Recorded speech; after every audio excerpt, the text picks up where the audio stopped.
கர்த்தரும் உலக இரட்சகருமாகிய இயேசுவின் இனிய நாமத்தினாலே யாவருக்கும் அன்பின் வாழ்த்துக்களை தெரிவிக்கிறேன். யோனாவின் புஸ்தகம் 2ஆம் அதிகாரம் 10ஆம் வசனம் சொல்லுகிறது, பூமிக்கு மேல இருக்க மிருகங்களையும் சமுத்திரத்தில் இருக்கிற அத்தனை மீன்களையும் மச்சங்களையும் அவர் உண்டாக்கினார். அவர் அந்த மீனுக்கு கட்டளையிட்டார். மீன் நேரா போய் அந்த கப்பல்ல இருந்து விழப்போற யோனாவை கவி கொண்டு பத்திரமாக நினைவு பட்டணத்துக்கு வந்து விட்டது. வந்த உடனே கர்த்தர் சொல்றாரு, மீனுக்கு வா, நினைவு வந்துச்சு, நீ அவனை வெளியே கொண்டாந்துரு.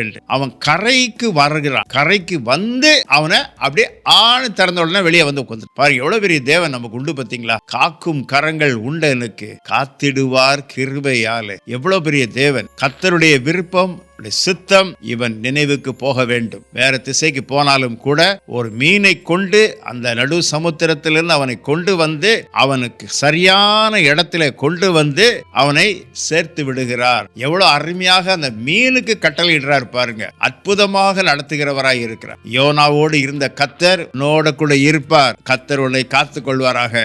ஆமென்.